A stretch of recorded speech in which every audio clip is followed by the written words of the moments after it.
ছাই কোম্পানীৰ ঠগ প্ৰবঞ্চনাৰ বলি খাৰুপেটীয়াৰ যুৱক। একাংশ দালালৰ ঠগ প্ৰবঞ্চনাৰ বলি বহু যুৱক যুৱতী। আইডি প্ৰদানৰ নামত মোটা অংকৰ ধন দাবী। গুৱাহাটী নিবাসী তুলিকা গগৈয়ে দলগাঁও সমষ্টিত আৰম্ভ কৰিছে ছাই কোম্পানীৰ ব্যৱসায় আৰু সেই ছাই কোম্পানীত শ শ যুৱক যুৱতী পুৰুষ মহিলা নিয়োজিত হৈ পৰিছে। উল্লেখ্য যে ঘৰৰ জাবৰ জোথৰ জ্বলাই ফটো তুলি কোম্পানীটোৰ এপছত আপলোড কৰিলে নিৰ্ধাৰিত মূল্য লাভ কৰিব বুলি আশ্বাস প্ৰদান কৰিছিল যদিও প্ৰকৃতাৰ্থত কোনোৱে সেই মূল্য লাভ কৰা নাই। দিন ৰাতি একাকাৰ কৰি ফটো উঠোৱা কৰ্মত নিয়োজিত হৈও প্ৰাপ্য মাননিৰ পৰা বঞ্চিত হৈছে যুৱক যুৱতীসকল। এইবাৰ খাৰুপেটীয়াৰ এগৰাকী যুৱক এই কোম্পানীটোৰ ঠগ প্ৰবঞ্চনাৰ বলি হোৱাৰ অভিযোগ উত্থাপিত হৈছে। একাংশ দালালে যুৱক যুৱতীসকলৰ লগত ঠগ প্ৰবঞ্চনা কৰাৰ লগতে আইডি প্ৰদানৰ নামত মোটা অংকৰ ধন দাবী কৰাৰ অভিযোগ উত্থাপন হৈছে। দীৰ্ঘদিন কৰ্ম কৰি প্ৰাপ্য মাননিৰ পৰা বঞ্চিত হৈ আছে। মোৰ নাম আব্বাছ আলী, গাঁও নাম্বাৰৰ নাৰীমাৰী। মই আজি 10 মাহমান হ'ল ছাই কোম্পানী কাম কৰি আছোঁ। মোৰ ফলাফল মানে মোৰ ক্ষতিহে হৈছে। মই আপোনাৰ ছাই কোম্পানীৰ কাম কৰি যিটো মোৰ লছ হৈছে, আপোনাৰ ফটো মাৰোঁ 12,000, যেতিয়া বিল হয় 11,000 কাটি দিয়ে তাৰপিছত 1,000ৰ বিল ফটোৰ বিলটো দিয়ে। আমি তথাপিও সম্পূৰ্ণ বিল নাপাওঁ। সিহঁতে দালাল 4-5জন দালাল যে আছে, দালালে খাই দিয়ে। মানে সিহঁতে কৈছিল যে আমাৰ ফাৰ্মাৰে মাটিবিলাক মানে বিনষ্ট কৰিছে, মাটিবিলাক বিনষ্ট কৰিছে, মাটিবিলাক ভাল হ'ব, আপোনালোকে খেৰ পুৰি মাটি ভাল কৰক, মানে ছাই ছিটাই খেতিয়ক কৰক, খেতিটো ভাল হ'ব, এইটো প্ৰলোভন দিছিল। প্ৰথমত আমি যেতিয়া ফটো মাৰিলোঁ তেতিয়া আপোনাৰ বস্তাত মাটি আছিল, মাটি মাৰিলেও পইচা দিছে প্ৰথম।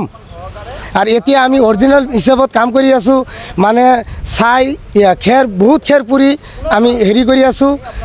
আপোনাৰ আগতে মাটি বস্তা ফুটি মাৰিলেও পইচা দিছে, এতিয়া অৰিজিনেল হিচাপত কাম কৰি আছোঁ, তথাপিও পইচা আমাক নিদিয়ে। আমাক ৰাম ঠগন দি আছে এই 4-5জনে। মই পদবীত আছিলোঁ, মোক প্ৰলোভন দিছিল যে তোমাক আইডি দিয়া হ'ব, তুমি কাম কৰা। মোক আইডি নিদিয়া, বেলেগৰ আইডিত মোক লিংক দি মোক কাম কৰাইছিল। মই কাম কৰিছোঁ শওকত আলীৰ আইডিত। মূল কাৰণ হ'ল মোৰ পৰা পইচা খুজিছিলে এই আঁতোৱাৰে। 10,000 টকা খুজিছোঁ যে তুমি 10,000 টকা দিয়া তোমাৰ আইডি হৈ যাব।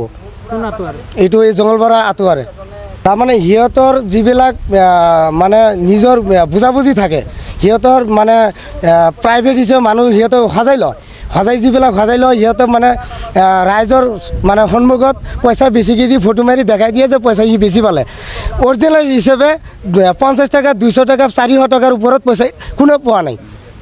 প্ৰথম মাহত 1,000-1,200 টকা গৈ পাইছে। প্ৰথম মাহত যেতিয়া কোম্পানীটো আহিলে তেতিয়াহে পাইছিল। কোম্পানীৰ উদ্দেশ্য ঠিকেই আছে, এইটো মই জানো, কিন্তু এই 4-5টা দালালৰ কাৰণে চব আমাক এই ৰাম ঠগন দি আছে। দালালখিনি ক'ৰ হয়?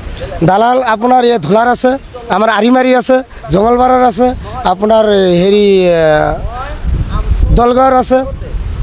হয়, ইয়াত কিছুমান লিগেল প্ৰশ্ন আছে আমাৰ, যেনেকৈ এই কোম্পানীটো ক'ৰ পৰা পৰিচালিত হৈ আছে, কি উদ্দেশ্যত তেখেতসকলে এই পইচাটো ইনভেষ্ট কৰি আছে, তেখেতৰ লাভালাভসমূহ কি।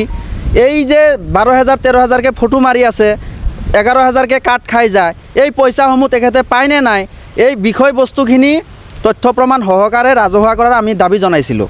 আৰু তেওঁলোকে কোনখন একাউণ্টৰ জৰিয়তে এই পইচাসমূহ ৰিচিভ কৰি আছে। আৰু আচৰিত ধৰণৰ কথা, আপুনি শুনি আচৰিত হ'ব, ইয়াত এটা চমক সৃষ্টি কৰিবৰ কাৰণে এটা প্ৰক্ৰিয়া আৰম্ভ কৰিছে তেওঁলোকে। এই আমাৰ সহজ সৰল মানুহখিনিক পইচা 200-300 টকা দিওঁতে ফটো মাৰে। আৰে ভাই, বেনিফিচাৰীসকলে পইচা লৈ তেওঁলোকে কি অস্বীকাৰ কৰিব নেকি যে আমি পইচা পোৱা নাই? কোনখন কোম্পানীৰ ইমান পইচা বেছি হৈছে যে একেখন কিনা ছাইৰ ফটো মাৰি বাৰে বাৰে ফটো দি পইচাসমূহ দি আছে? কোনখন কোম্পানীৰ ইমান পইচা ভাৰতত কোনখন কোম্পানীৰ ইমান কলা ধন জমা কৰি থৈ দিছে? এইটো এটা লাখটকীয়া প্ৰশ্ন। আমাৰ কথা স্পষ্ট, লিগেল কিছুমান প্ৰশ্ন আমি কৰিছোঁ। আমাৰ কিছুমান সন্দেহ আহিছে, শিক্ষিত যুৱক যুৱতীসকলক, আমাৰ সহজ সৰল গাঁৱৰ আই মাতৃসকলক ব্যৱহাৰ কৰি এই মধ্যভোগীসকলে লুণ্ঠন চলোৱাৰ এটা হেৰি কৰিছে, এটা হেৰি হয়। গতিকে এই বিষয়খিনি আমি এই মধ্যভোগীসকলেই হওক বা আমাৰ এই সঞ্চালক প্ৰধান ছাই কোম্পানী তুলিকা বাইদেউ তেখেতৰ জৰিয়তেই হওক তথ্য প্ৰমাণ সহকাৰে আমি স্পষ্টীকৰণ বিচাৰিছোঁ এইখিনিয়ে আৰু